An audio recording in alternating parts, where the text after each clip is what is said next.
There's an old homestead where my ma and pa were wed, where the world first heard their tiny babies cry.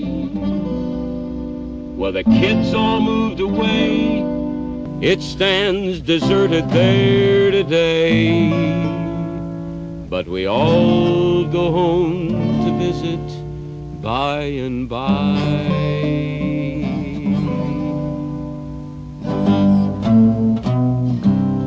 The homestead seems much smaller than the one I used to know. The weeds grow tall around the old corral. The traps we'd use in fall hang rustin' on a wall,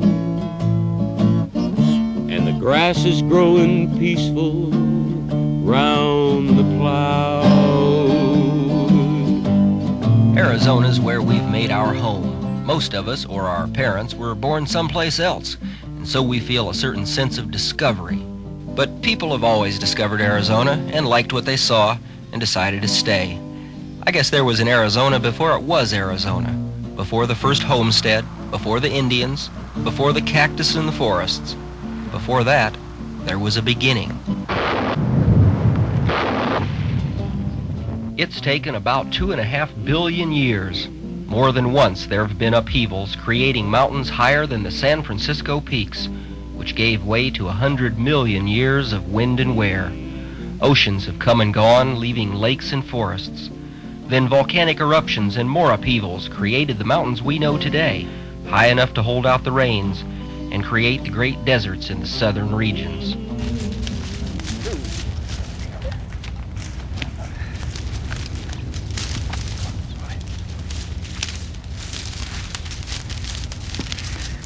I guess maybe we ought to get one fact straight right from the beginning. The word Arizona does not and never did mean arid zone. Actually, it comes from the Papago Indian word Alishonak, which means the place where the small springs come together. That was the location of a rich silver discovery back in 1736.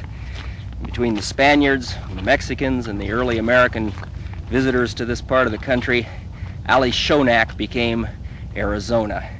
Ironically, Alishonak is located 25 miles south of Nogales in Sonora, Mexico. I'm Bill McCune.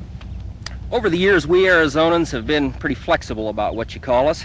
Let's see, we have been Apacheria, Pimeria Alta, the Spanish Empire, the Republic of Mexico, New Mexico Territory, the Confederate Territory of Arizona, Arizona Territory, and the United States of America. Since February 14th, 1912, we've been the state of Arizona. During this program, we want to share with you some stories about the people who have met the challenges and laid the foundation for making us what we are today. Senator Barry Goldwater. My grandfather came to the junction of the Gila River and the Colorado River in 1860, as always looking for gold, but he didn't find any. But he had a wagon filled with merchandise.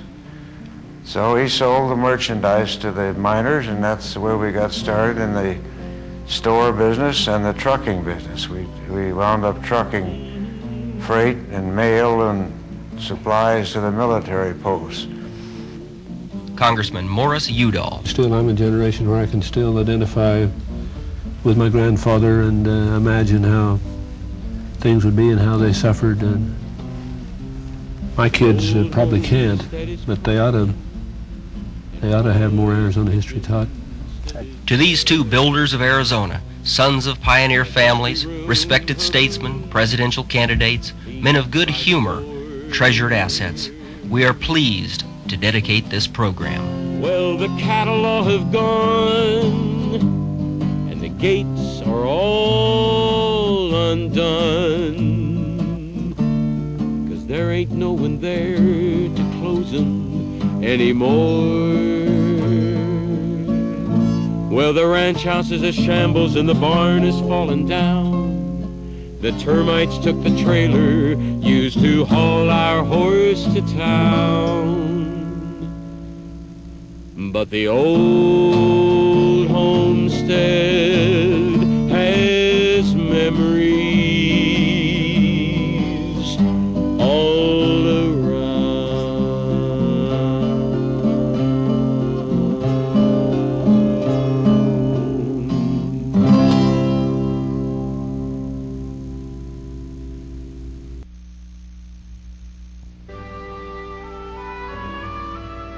It was a new century, and Arizona wanted statehood.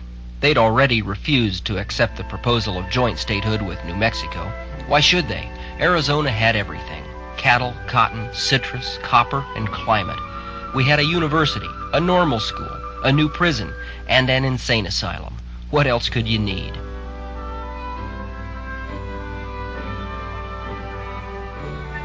Said that after the Civil War, General Sherman visited here, and someone said to him, "General, all Arizona needs is some good people and more water." General Sherman responded, "Son, that's all hell needs." The people came on their own. The water took some effort. In 1867, Jack Swilling took the first step, establishing an irrigation company in a town called Hill City, later renamed Phoenix, on the canals of the Hohokam. 35 years later, Congress took the next step, loaning the people of the Salt River Valley $11 million to build Theodore Roosevelt Dam. Begun in 1905 and completed in 1911, TR himself came for the dedication. (1917). While America was at war in Europe, Phelps Dodge Mining was at war in Bisbee, Arizona. I was born in Bisbee town on the edge of the pit mine field. All day long I could hear the song of the rumble of the ore cart wheel. So dig ye down in the dark, dark ground where the sunlight never shines. I'll live my life in Bisbee town and I'll die in the deep dark mine. They were charged with getting the copper to support the Allied cause. Now, mining company profits were skyrocketing and wages were just kind of holding their own. So labor saw this as an opportunity to go for higher wages. And there was one real radical union called the IWW, the Industrial Workers of the World. Their nickname was the Wobblies, and they were kind of the boogeymen of the unions at the time. And in order to set an example, the company armed a large number of, let's call them vigilantes or posse, and early one morning they began a roundup of every suspected union agitator, close to 2,000 before the morning was out. Marched them off to the ballpark and incarcerated them there, and then gave them a chance to repent their sins. But over 1,000 of them were loaded on railroad cars and literally railroaded out of Arizona. Dig ye down in the dark, dark ground and dig your life away. Your face and hands turn black as coal and your hair turns iron or gray. The train took them out to Columbus, New Mexico, out in the desert, just east of the Arizona-New Mexico line, and they dumped them off there. And of course, fortunately, there was an army post because the soldiers fed them and took care of them. Very few of those people who were railroaded out ever returned to Bisbee. It's such a bitter issue that to this day it can still stir an argument among the sons and grandsons of management people and laboring people in Arizona.